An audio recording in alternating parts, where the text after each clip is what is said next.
नमस्ते विश्वरूप जी, कैसे हैं नमस्कार। आप? बढ़िया, फर्स्ट क्लास। जी, शायद 4 वर्ष हो गए जब हमारा पहले परिचय हल्द्वानी में एक व्याख्यान आपका था और सौभाग्य से मेरा व्याख्यान भी वही था, योग यूनिवर्सिटी थी हल्द्वानी में, तो आपको शायद याद होगा हाँ हाँ, कि मैं। एक बाद आपका था वो मैंने पूरा अटेंड किया था, और मुझे जो याद है कि वो एक मिट्टी का बोतल आपके पास था। तो तब और चेहरा हाँ, वैसे ही बिल्कुल, बिल्कुल, था बिल्कुल, नहीं, और बिल्कुल। मेरे ख्याल से मिट्टी का बोतल आज भी होना चाहिए। हाँ, तो नहीं दिख रहा स्क्रीन पे, लेकिन कहीं आपके घर में है तो कहीं रखा होगा।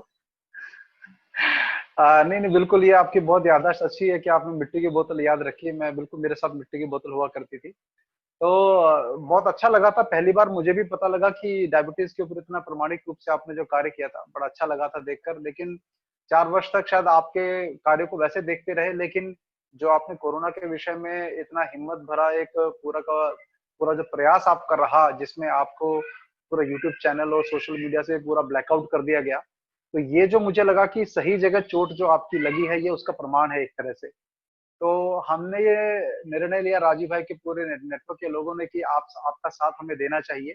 तो कहीं न कहीं लोगों के बीच में हमारा राजीव भाई के बारे में लोग हम पर बहुत विश्वास करते हैं, तो हमने कहा कि आपसे एक चर्चा दोबारा करनी चाहिए और लोगों को एहसास भी दिलवाना है कि आप। बहुत लोग मुझसे पूछते हैं विश्वरूप जी की वीरेंद्र भाई आपको विश्वरूप जी का साथ देना चाहिए, क्या आप उनको जानते हैं क्या? तो जानते तो हम हमारी बातचीत तो काफ़ी होती रहती थी, लेकिन बस ये वीडियो एक प्रयास है, एक फॉर्मल बात नहीं करके एक इन्फॉर्मल आपसे और लोगों को ये दिखाने का कि भई आप और हम लोग साथ में काम कर रहे हैं। राइट।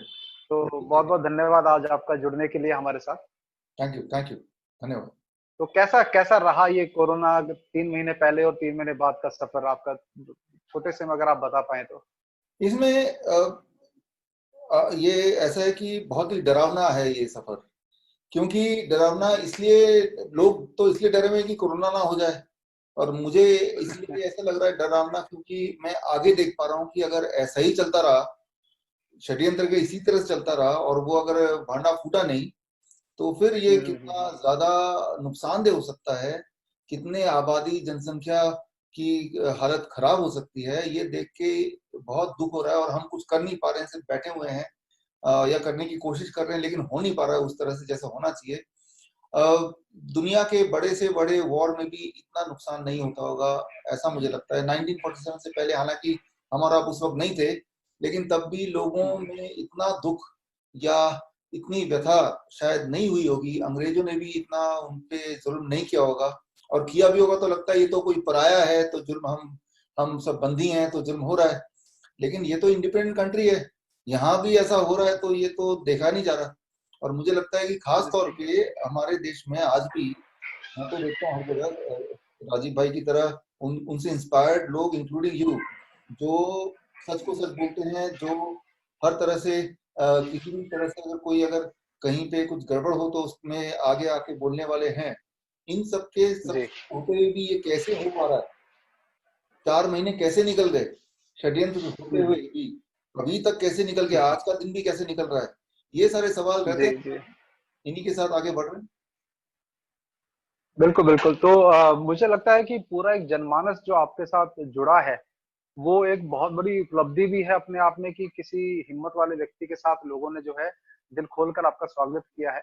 लेकिन कहीं न कहीं मुझे लगता है कि कुछ लोगों के मन में प्रश्न है, जो मैं उनकी तरफ से आपसे पूछने का प्रयास करूँगा कि जैसे मैं पहली बार आपसे जो 2016 में मिला था, तो उस समय भी जो आप मेरे बाद आपने जो आपका जो पूरा वक्तव्य था डायबिटीज़ के ऊपर, उसमें दूध की कहीं बात आई थी। ये दूध का ऐसा विषय है जो कहीं न कहीं राजीव भाई के समर्थकों और जो गौ माता के समर्थकों में आपके प्रति एक उनमें ये संदेह हो रहा है कि ये विश्वरूप जी जो हैं दूध के विरोध में क्यों बोलते हैं?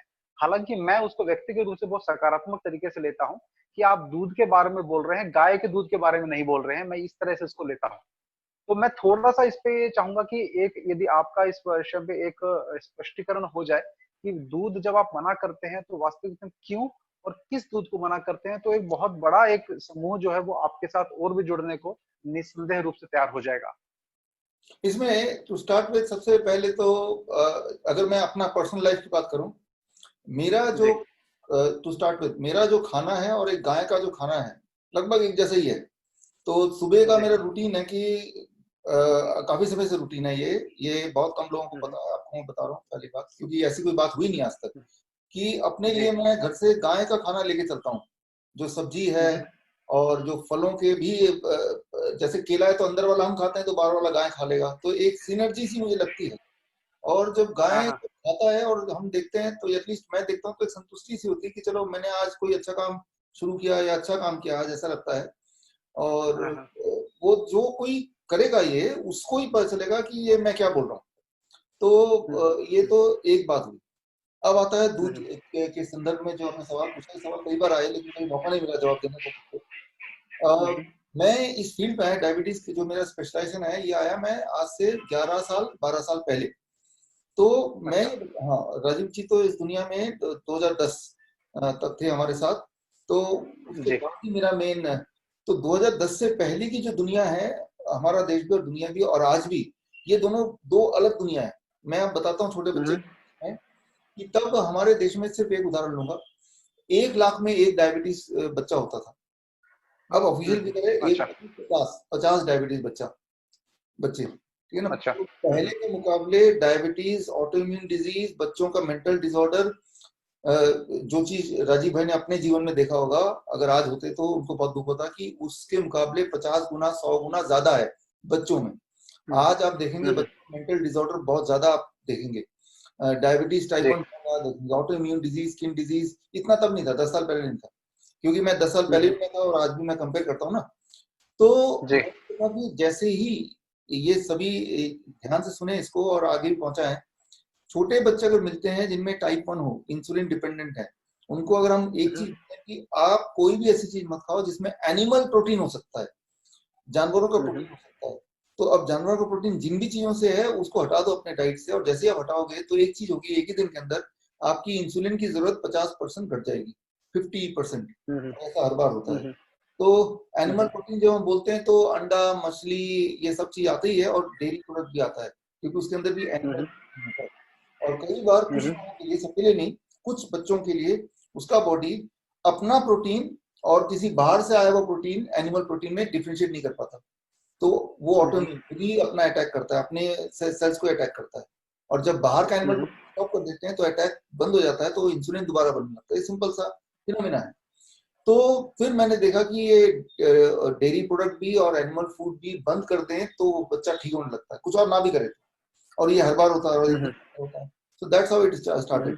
तो 2010 से पहले वाली जो दुनिया है और अभी, और मेरा जो फासला, मेरे को ज्यादा लेना देना है शहरों के बच्चों से, विदेशी बच्चों से, जैसे स्विट्जरलैंड है, वियतनाम है, मलेशिया, जहां जहां जाता हूँ। और अनफॉर्चुनेटली गांव के बच्चों से, या फॉर्चुनेटली बोले, मेरा लेना देना नहीं है, क्योंकि वो मेरे पास आएंगे नहीं, क्योंकि उनको डायबिटीज होगी नहीं। वहाँ का वातावरण ऐसा है, वहाँ का खान पान ऐसा है। और जहां तक हो सकता है, मैंने इस पे कभी शोध नहीं किया इसलिए मैं ठीक से नहीं बता पाऊंगा, लेकिन जो बच्चों की मैं देखभाल करता हूँ या जो मेरे पेशेंट्स हैं, वो पेशेंट जो शहर में रहने वाले हैं, फ्लैट में रहने वाले हैं, तो उनके पास तो दूध के नाम पे तो वही आता होगा ना, पैकेट वगैरह ये सब कुछ आता होगा। तो मैं ये बोलता हूँ आप दूध मत पियो, वो दूध कहाँ से आता है मुझे नहीं पता, लेकिन आप दूध मत पियो और तो फायदा हो जाएगा।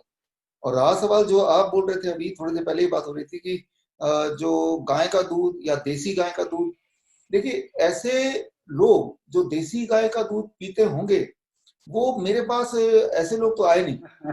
वो इसलिए नहीं आएंगे, बीमार पड़ेंगे तो आएंगे। तो इसका मतलब बीमार नहीं पड़ते हैं। और बीमार नहीं पड़ते हैं तो वो गाय का दूध देसी वाला जो है वो खराब नहीं होगा, तभी नहीं बीमार पड़ते। नहीं तो वो आते मेरे पास।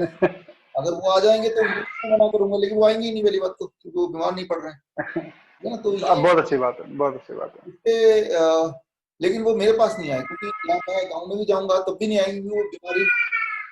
तो ये छोटी सी बात है। दूसरी एक बात मैं ये बताना चाहता हूँ कि 2 साल, 2.5 साल, 3 साल तक तो बच्चे को अपने माँ के दूध पे रहना बहुत जरूरी है।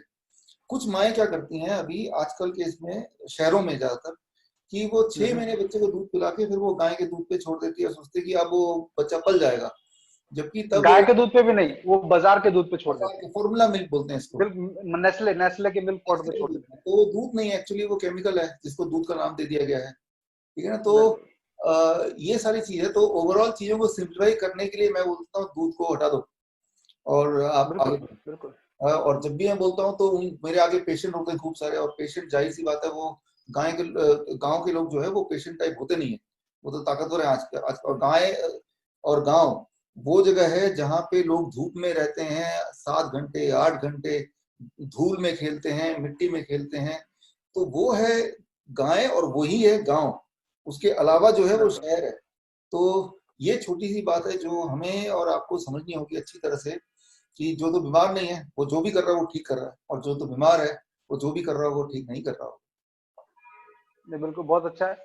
क्योंकि शायद आपको नहीं पता होगा, लेकिन आपके बिहाफ पे, क्योंकि आपसे संपर्क करना जो है थोड़ा सा मुश्किल रहता है, क्योंकि आप बहुत कामों में व्यस्त रहते हैं, और वो अच्छी भी बात है। तो आपके बिहाफ पे लोग मुझे कॉल करते हैं कि वीरेंद्र भाई विश्वरूप जी से ये कहिए वो कहिए, तो मैं उनको एक ही बात हमेशा बोलता था आपकी बात का समर्थन करते हुए, कि विश्वरूप जी ने जो आपने कहा ना, एक बहुत खूबसूरत बात कही आपने, कि गाय का दूध पीने वाला व्यक्ति आपके पास आने की उसको आवश्यकता ही नहीं पड़ेगी, इसी कारण से जो भी आते हैं उनको दूध के लिए मैं मना करता हूँ।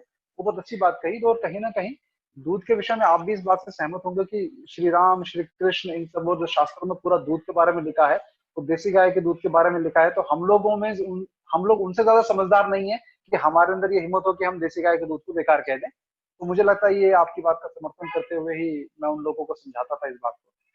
तो ये बहुत अच्छा है। चलिए ये विषय मुझे लगता है कि क्लियर हो गया है, इस विषय में अब ज्यादा बात करने की आवश्यकता नहीं है। दूसरी बात ये कि शायद आपने 3-4 महीने में देखा होगा कि जो आपका नाम घर घर में मशहूर हो गया, घर घर में आपको दूसरा राजीव दीक्षित तक की उपाधि लोग देने लगे हैं। वो आप उसको बड़े सहज भाव से जो है लोगों के बीच में रख देते हैं बात को।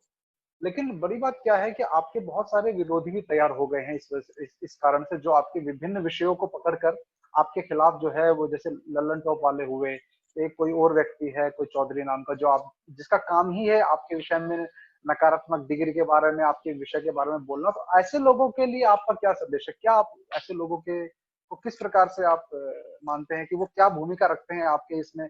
वो आपको और हिम्मत देते हैं या आप उनसे निराश होते हैं? क्या आपका रहता है उस विषय ये देखिए, ऐसे लोग तो होंगे ही होंगे, विरोधी होना में? ही है। अगर विरोधी नहीं है वो तभी हो सकता है जब आप कुछ कर ही नहीं रहे हो। कुछ करेंगे हम्म, उससे किसी का फायदा होगा, और कोई लोग जो जिनके भांडा फूट रहा है उनको नुकसान है, तो वो कुछ तो हम्म, करेंगे, चुपचाप तो बैठेंगे नहीं। तो जाहिर सी बात है, ये लोग थोड़े से लोग हैं, इसका मतलब बहुत ज्यादा हम काम नहीं कर रहे हैं। ये लोग ज्यादा होंगे, इसका मतलब हम हम्म, ज्यादा काम कर रहे हैं। तो मैं ऐसे देखता हूँ, लेकिन मैं ये भी देखता हूँ कि हमारे पास जो एक शक्ति है वो है सच्चाई की शक्ति। तो हमें सिर्फ जी, सच्चाई को देख के बस आगे बढ़ते जाना है, और ऐसे लोगों पे ज्यादा उनका काम है ध्यान दिलाना, अपनी तरफ ध्यान अट्रैक्ट करना। ठीक है ना, जो हर जी, तरह के लोगों का। तो लेकिन हमारे पास टाइम 24 घंटे का ही है। ये टाइम या तो जी, लगाएं उन लोगों को रोकने में, या लगाएं हम आगे बढ़ने में। तो हम बिल्कुल, अपना काम पूरे दिल से करते हुए आगे चलते जाएं। ये लोग पीछे कहीं ना कहीं छूटते जाएंगे, बोलेंगे भी, छूट भी जाएंगे। उनके उनके हम्म, सवालों के जवाब देने में जितनी ताकत लगाएंगे हम, उस वही वाला हम्म, ताकत हम काम को आगे बढ़ाने में लगाते हैं। तो वही जवाब है उनके लिए भी, और वही सही चीज है, मुझे ऐसा लगता है। पहली बार, कई बार बहुत अच्छा, ऐसा होता है कि अ, जब बहुत सारे लोग ऐसे विरोधी आ जाते हैं तो दिल में एक बार शंका होती है, या लगता है कि यार ये क्यों हो रहा है, मतलब कंफर्टेबल सिचुएशन नहीं है। ऐसे में अपने आप को इंस्पायर करने के लिए कुछ तैयारी हमें करनी होती है। जैसे हम्म, ऐसे कुछ लोगों को याद कर लो जिनसे हम इंस्पायर हुए हैं, तो फिर ताकत आ जाएगी। तो ताकत तो दिमाग की होती है ना। अगर तो दिमाग की ताकत है तो बिल्कुल, हम अपना इंतजाम रखते हैं कि भाई किन लोगों को याद करो, कौन से वाले वीडियोस देखो, है ना, तो उससे ताकत मिल जाएगी। आपके मैं देख रहा हूँ पीछे राजीव भाई की फोटो लगी हुई है, तो आप समझ रहे हैं मैं क्या बोलना चाह रहा हूँ, कि जिन बिल्कुल, चीजों बिल्कुल, से हम इंस्पायर होते हैं, जिन चीजों की वजह से हम आगे बढ़ रहे हैं, उन चीजों को, उन लोगों को अगर दिमाग में आप हमेशा रखेंगे, तो ये जो छोटी मोटी रुकावट है, इसमें आपको कुछ भी फील नहीं होगा। अगर उन बिल्कुल, लोगों को दिमाग में रखेंगे, तो मैं दिमाग में रख के चलता हूँ, मेरा गोल क्या है, एम क्या है, उसको बहुत बड़े से पिक्चर देखता हूँ। और जो लोग ऐसे जी, लोग जिनका नाम लिया आपने, उनको ब्लैक एंड व्हाइट छोटा सा कोने में रखा हुआ देखता हूँ। ठीक है ना, तो इस तरह से मेंटल पिक्चर बनाया हुआ है, वो मेंटल बहुत पिक्चर अच्छा। अपने ही हाथ में है। तो ठीक है, तो अच्छा ही लगता है कि दे आप। मेरे मैं मेरे जीवन में भी इस प्रकार के विरोधी लोग बहुत आए। 10 वर्ष का मेरा भी सामाजिक जीवन हो गया है, तो मेरे लिए जो प्रेरणा का स्रोत मैं बताना चाहूंगा, आप भी उनको चाहे तो पढ़ सकते हैं। मैं जब भी कोई ऐसा स्थिति आती है जहां मुझे बड़ा संदेह शंका वगैरह होती है, तो इसको जो है मैं नाना साहब पेशवा को याद करता हूँ, अच्छा। जिन्होंने 1857 की क्रांति का, यदि आप कभी पढ़ेंगे तो वो इतनी प्रेरणादायक व्यक्तित्व है कि जिस व्यक्ति ने जो कोई सोच नहीं सकता था उस समय अंग्रेजों के खिलाफ आवाज उठाई। जैसे आज हमें लगता है ये बिल गेट्स और ये सब ताकतें, आज 13 जून का दिन है, पूरे विश्व में बिल गेट्स के विरोध में आज एकजुट होकर 13 जून को विश्वव्यापी अभियान छिड़ा हुआ है। तो कोई सोच नहीं सकता था कि इतनी बड़ी ताकत के साथ लड़ा जा सकता है। वहां पर नाना साहब पेशवा ने जो है वो अंग्रेजों के खिलाफ 1857 का बिगलो बजाने की जो तैयारी 1851 से की, वो मेरे लिए बहुत प्रेरणादायक एक विषय है। तो कभी आपको भी समय मिले तो नाना साहब पेशवा की जीवनी जरूर पढ़ें, बहुत आपको प्रेरणा मिलेगी। नहीं, बिल्कुल तो मुझे आइडिया है, लेकिन डिटेल में और मैं पढ़ूंगा। लेकिन ये सही बात है कि एक इंसान चाहे तो अगर सच्चाई पे चलेगा तो जी कुछ भी वही ताकत होती है, अल्टीमेटली तो यही साबित होता है। जी। तो अच्छा, अगला मेरा प्रश्न ये रहेगा कि अभी जिस प्रकार से हम लोगों को स्वतंत्रता की अभिव्यक्ति के का जो हमारा दमन किया गया है, और एक साइंटिस्ट रह चुकी हैं जिन्होंने एड्स के ऊपर काफी वो खुलासे किए थे, जूडी माइकोविट्स, आपने नाम सुना होगा। हाँ, तो जूडी माइकोविट्स का जीवन जो है पूरा का पूरा, क्योंकि एंथनी फाउची और ये जो सब लोग हैं, इनके खिलाफ इन्होंने बहुत षड्यंत्र उजागर किए, तो उनके पूरे करियर को, उनकी पर्सनल लाइफ को, उनको दिवालिया उनको घोषित कर दिया गया, उनको जेल में डाल दिया गया, गैग ऑर्डर इशू कर दिया गया। तो इस प्रकार का, मुझे भी लोग कहते हैं कि वीरेंद्र भाई आप भी खुले में बोलते हैं, लेकिन मुझे लगता है कि हमसे ज्यादा वीडियो आपके देखे जा रहे हैं।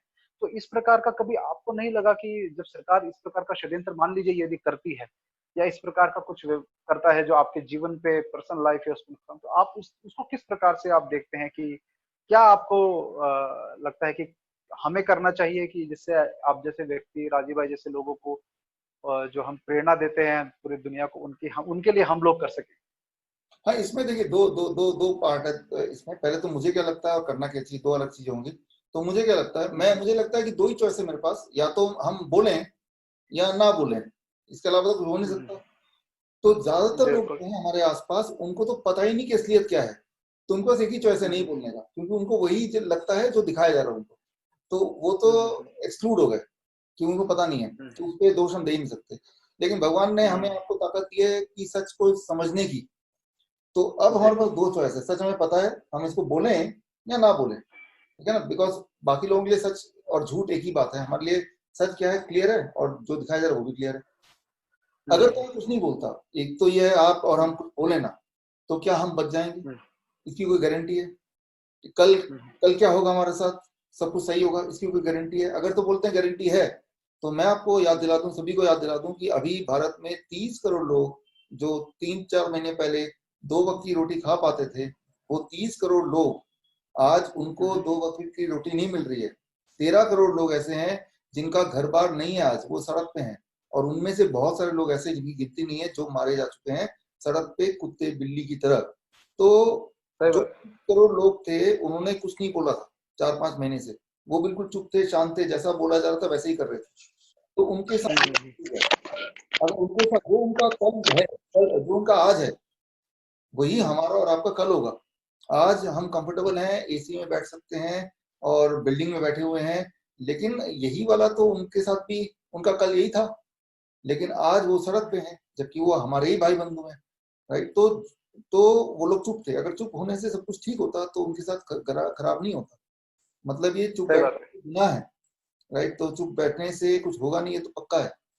हाँ, चुप ना बिल्कुल। बैठने से क्या होगा कि क्या नहीं होगा, उस पर शक है।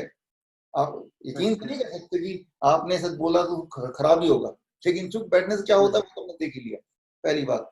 सही अब बात। लोगों को क्या करनी चाहिए, जब जो लोग षड्यंत्र कर रहे हैं वो एकजुट होकर बहुत ही डिसिप्लिन तरीके से आगे बढ़ सकते हैं, तो जो लोग सच के राह पे चल रहे हैं वो भी तो डिसिप्लिन तरीके से एकजुट होकर आगे बढ़ सकते हैं। तो इसमें किसी न किसी को लीडरशिप देनी पड़ेगी। मैंने तो पर्सनली ये देखा है कि राजीव भाई के जाने के बाद से लीडरशिप किसी एक के पास नहीं है, कोई डायरेक्शन नहीं है। ये तो पता है कि हमें कुछ करना है, लेकिन वो करने का अगला स्टेप वो नहीं है। एक डायरेक्शन बनाना, एक पूरी रणनीति बनाना। सच्चाई को भी सच्चे ढंग से आगे बढ़ाने के लिए तो हमें पूरी तरह से उतना ही स्मार्ट होना पड़ेगा, चाहे वो सोशल मीडिया के माध्यम से हो, चाहे हमारे अपने जनसेवा के माध्यम से हो, या फिजिकल रूप में लोगों तक पहुंचने से हो। हर तरह से हमें स्मार्ट होना पड़ेगा कि जब बिल्कुल बिल्कुल। वो ताकत जो कि झूठ के दम पे है लेकिन वो एक साथ है, तो सच के दम वालों को भी एक साथ होना पड़ेगा। और एक साथ होने के लिए एक दिन लगता है, बस वो एक दिन आपको सिक्योर कर देगा। उस एक दिन को जब देख लेंगे इतनी सारी ताकत एक साथ है, वो भी सच वाले, तो झूठ अपने आप ही धीरे धीरे फीका पड़ जाएगा, अपने आप ही खत्म हो जाएगा। मेरे ख्याल से यही तरीका है, इतिहास में भी ऐसा ही कुछ हुआ है। बिल्कुल बिल्कुल, मुझे लगता है आपकी जो बात है वो कल गोपाल सुत्रिया जी को जानते होंगे, आप गुजरात में हैं। गोपाल सुत्रिया जी से कल बात हो रही थी, उनके जो पंचगव्य के ट्रायल कोरोना वालों पे हुए थे, मैं उस बारे में अपडेट ले रहा था उनसे। तो उन्होंने मुझे बताया कि 10 साल से राजीव भाई के जाने के बाद कोई एक तरह से ऐसा कोई फिगर खड़ा नहीं हो पाया जो जिससे राजीव भाई के कार्य को दिशा मिल पाए। जो भी हुए उन्होंने निराश ही किया है। तो मुझे लगता है कि 5-6 लोग यदि मिलकर राजीव भाई के विषय को आगे बढ़ा पाए, तो ऐसे 5-6 लोगों का, जैसे सरपंच हुआ करते थे पहले, ऐसे 5 लोगों को भी अगर इस विषय पे काम किया जाए तो बहुत बड़ा एक काम हो सकता है। उनकी भी यही व्यथा थी। और गोपाल सुत्रिया जी आपके आपके बारे में भी बात कर रहे थे कि बहुत अच्छा काम कर रहे हैं विश्वरूप जी, और शुभकामनाएं देने के लिए भी कहा उन्होंने आपको। एक और बड़ी जो परेशानी वाली बात मुझे नजर आई कि जो पूरा जैसे राजीव भाई के देहांत के बाद उनके बारे में पूरी गलतफहमियां या उनके बारे में आरोपबाजी जो लगनी शुरू हुई, अभी विकिपीडिया के पेज पे जैसे राजीव भाई को फ्रॉड और कॉन्स्पिरेसी थ्योरिस्ट घोषित किया गया, तो आपका तो शायद विकिपीडिया पेज ही उड़ा दिया गया। हाँ। और जो जो और अभी मुझे एक बात मैं आपको भी कहना चाहूंगा कि जो इस समय आप कोई प्रश्न इंटरनेट पे पूछते हैं, उसका उत्तर के रूप में कुछ वेबसाइट ऐसी हैं जो टॉप पे आती हैं हमेशा। जैसे कोरा.com आ गया, ये कुछ साल पहले ही कोरा शुरू हुआ था। कुछ ऐसी वेबसाइट जो फैक्ट चेक, मिथ बस्टर्स के नाम से या फैक्ट चेकिंग के नाम पे जो है हम सबसे ऊपर हमें दिखाई देती हैं, उसमें जिसके बारे में गलत फैलाना है उसके विषय में वहां गलत ही ऊपर आएगा गूगल सर्च के अंदर। तो आपके बारे में भी यही हो रहा है, राजीव भाई के बारे में भी यही हो रहा है। तो इसको किस प्रकार से आप चाह रहे हैं कि लोग आपको, आपके जो ये गलत फहमियां फैलाई जा रही हैं, उसके बारे में आप किस प्रकार से उम्मीद करते हैं कि लोग इसमें समर्थन करें आपको, उसके बारे में थोड़ी अगर चर्चा करें तो अच्छा रहेगा। हाँ, ये एक बहुत ही वैलिड पॉइंट और ये मेरे चिंता का विषय भी है जो आपने इस सवाल को उठाया। इसमें जो विकिपीडिया है, फेसबुक है, यूट्यूब है, ट्विटर है, इवन व्हाट्सएप है, इवन व्हाट्सएप, ये जो हमें लगता है कि फ्रीडम ऑफ स्पीच मिल गया, हमें कोई पावर मिल गई, ताकत मिल गई, जिस ताकत के को यूज करके हम कुछ भी कर सकते हैं, ऐसा दिखने में लग रहा है। वो तब तक जब तक ये ताकत देने वाले इंसान को कोई नुकसान ना हो रहा हो या उसके षड्यंत्र को कोई नुकसान ना हो रहा हो, तब तक है। और वो तब षड्यंत्र तक है। में वो जो ये ताकत आपको मिली है वो आपके खिलाफ ही लड़ने के लिए मिली है, राइट। तो ये पहले तो इसकी लत लग गई, लत ही बोलूंगा मैं इसको। और अब लत जब लग गई है तो अब इसी ताकत को आपके खिलाफ यूज किया जाएगा रिमोटली, कहीं और बैठ के। ये मैं समझाऊं, मैं पर्सनली मेरी बात बिल्कुल। करें तो मैं फॉर्चुनेट हूं कि मेरा विकिपीडिया उड़ा दिया, ना कि उसमें फ्रॉड लिख दिया। तो मैं इसको ऐसे लेता हूँ कि उड़ा ही दिया उसको। हाँ, तो वो तो ज्यादा बेहतर है, उड़ाई दो तो ज्यादा बेहतर है। हाँ, विकिपीडिया के दोनों पेज उड़ा दिए, फेसबुक उड़ा दिया, यूट्यूब उड़ा दिया, ट्विटर उड़ा दिया। और सबसे शॉकिंग बात है कि आप विश्वास नहीं करेंगे, हमारे जो ऑफिस का जो व्हाट्सएप है उसको भी ब्लॉक कर हाँ। दिया था 48 आवर्स के लिए। और अगर आगे भी कभी अच्छा। ड्रामा सकता है, खत्म भी हो सकता है। तो मतलब जितने सारे सोशल मीडिया में लगता है कि ये हमारी ताकत है, वो हमारी नहीं है। एक तो पहली बात ये बताना चाहूंगा। दूसरी बात कि अगर जिस तरह से वो एक हथियार हमें देके और हमारे खिलाफ ही यूज कर रहे हैं, तो क्यों ना उसी हथियार को हम उनके खिलाफ यूज करें। उसका एक तरीका है बिल्कुल। कि जैसे पर्सनली मैं आपके माध्यम से हमारे जिन सब लोगों के विचारधारा एक से हैं, उनको मैं यही रिक्वेस्ट करूंगा कि जैसे कोरा में आप जाएंगे तो आपको मेरे बारे में जो भी लगता है वो आप भी लिखिए, इंक्लूडिंग वीरेंद्र जी भाई, आप भी लिखिए, और हमारे जितने राजीव भाई के लोग हैं वो सब भी लिखें। तो पलड़ा भारी हो जाएगा, सच्चाई सामने आएगी। अभी क्या है कि मुझे ऐसा बिल्कुल। लगता है, पर्सनली मेरी बात करूं तो एक 200 लोगों की टीम बनाई है, वो टीम कहीं भी जाके खिलाफ में लंबे चौड़े वो लिख देंगे। और कोरा और मीडिया वो इस बेसिस पे चलता है कि जो वोटर टाइप पे और तो नियोजित एक तरीके से चलता है। तो जबकि राजीव हाँ हाँ। भाई के जो हमारे, हम और आप फॉलोअर हैं, हम तो करोड़ों में हैं। अगर हम करोड़ों लोग अगर विकिपीडिया के पीछे बढ़ जाए और अगर कोरा के पीछे बढ़ जाए, वो तो उसका एग्जिस्टेंस ही नहीं रहेगा। ये बात वो भूल रहे हैं शायद। तो इस कन्वर्सेशन के थ्रू मैं एक छोटी सी चीज मैं बोलना चाहूंगा कि कोरा में आप जाएं, आप लोग जो भी सुन रहे हैं, और जो भी आपने मेरे बारे में समझा है अपने हिसाब से वो आप लिखें, वो सच जो भी है, जो भी आप चाहते हैं, लेकिन लिखें जरूर। नहीं तो अभी क्या हो रहा है कि थोड़े बिल्कुल। लोग बहकाने के लिए कुछ भी लिख रहे हैं, लेकिन एक एक आम आदमी जो कुछ जानना चाहता है वो नेट पे सर्च करता है और जो भी दिखता है फर्स्ट उसी पे विश्वास करता है। जिससे जो बातें हम पहुंचाना चाहते हैं, सिंपल तरीके ठीक होने के, चाहे कोरोना से या डायबिटीज से या कैंसर से, वो लोगों तक नहीं पहुंच पा रही है। और मकसद भी है कि वो लोगों तक जी। ना पहुंच जाए। यूट्यूब उड़ गया, फेसबुक उड़ गया, क्यों? क्योंकि उसमें कोरोना का इलाज जैसे ही बताया, उसके अगले दिन वो उड़ा दिया कि भाई वो उड़ा इलाज लोगों तक ना पहुंचे। फिर फेसबुक के माध्यम से बताया फेसबुक को ब्लॉक कर दिया, फिर नया फेसबुक खोला, वो ब्लॉक हो गया। ठीक है, तो ये चल रहा है। तो मतलब ये कि ये वाला हथियार हमारे खिलाफ अगर यूज हो रहा है तो हम भी इसी हथियार को के खिलाफ यूज कर सकते हैं, उसी में अपने जो भी एक्सपीरियंसेस हैं उसको डाल के, ताकि आपके एक्सपीरियंस लोगों तक पहुंचे, ना कि उन 200 या 100 200 400 लोगों के जो एक नियोजित तरीके से प्लान्ड वे में कुछ भी लिख के, तो ताकि लोगों को वही ऊपर टॉप पे दिखे लगे कि यही सच्चाई है। तो ये एक मैसेज है मैं देना चाहूंगा। नहीं, अच्छा है जैसे आपने कहा कि हमारे क्रांतिकारी अंग्रेजों की बंदूकें चुरा के उन्हीं के खिलाफ यूज करते थे, हाँ, ऐसे ही हम लोगों को भी इनकी इनकी इनकी जो हथियार है उन्हीं के खिलाफ यूज करने उन्हीं को चाहिए यूज हमको। करना है, हमें चालाकी से काम करना है, हमें उन्हीं को यूज करना है। वही जमाना आ गया है, तभी उसका जवाब दिया जा सकता है। एक तो तरीका है कि हम सोशल मीडिया का बहिष्कार करें कि भाई हम अंग्रेजों की बंदूकी ना उठाएं। दूसरा है कि उन्हीं की बंदूक उनके ऊपर हमला कर दें। दो तरीके हैं। तो सोशल मीडिया में या जो भी मीडिया है हर तरह से सच्चाई पहुंचाए, बेसिकली तो बात ये है। जो चीज सच है वो लोगों तक पहुंच जाए, तो लोग जागरूक होंगे, तो सब लोग जागरूक होना जरूरी है। जी, ठीक है। तो बस इतना ज्यादा लंबा चौड़ा बातचीत नहीं करनी थी आपसे, एक फॉर्मल एक इनफॉर्मल एक बातचीत होनी थी। बड़ा अच्छा लगा। और मुझे लगता है कि अभी आगे जो दिशा है उसके विषय में मैं आपसे भी ये कहना चाहूंगा कि कोई जैसे ही ये सब थोड़ा सा रिलैक्सेशन हो जाए तो आप और हम मिलके कार्यक्रम आयोजित हम करें जिसमें राजीव भाई के समर्थक देश भर से आए और एक आपका भी संबोधन उसमें हो, और दो तीन और दो देश में दिग्गज लोग हैं जो इस विषय पर काम कर रहे हैं, उन सबका वक्तव्य एक मंच पे से हो। तो इसकी भी तैयारी हम करेंगे और उस विषय में फिर आपको भी हम सूचित करेंगे। तो आशा है कि आप उसमें भागीदारी जरूर करेंगे। बिल्कुल बिल्कुल ऐसा ही कुछ होना चाहिए। और as a not only speaker, एक तो वक्ता होता है, दूसरा है अटेंड करने के लिए भी, कभी भी हो कहीं पे भी, तो उसके लिए मुझे लगता है कि हमें आपको सबको मिलके आगे आना चाहिए। आफ्टर ऑल ये हमारा देश है, जी, रेस्पॉन्सिबिलिटी भी तो हमारी सबकी है। तो जिनकी आंखें बिल्कुल। पहले खुली उसको पहले आगे आएगा, बाकी लोग थोड़े बाद में आएंगे। आना तो सभी को है, एक दिन आगे तो आना ही पड़ेगा। जी, तो बहुत अच्छा लगा विश्वरूप जी। आ, आशा है कि आपके कार्य में ईश्वर आपको सफलता दे और हम सभी राजीव भाई के समर्थक पूरी तरह से आप लोगों आपके साथ हैं। जो भी आप जिस प्रकार का भी आह्वान करेंगे हम और हमारी पूरी टीम आपके साथ रहेगी। बहुत बहुत धन्यवाद आपका हमसे जुड़ने के लिए। धन्यवाद, धन्यवाद सर। Thank you. नमस्ते, वंदे मातरम। धन्यवाद।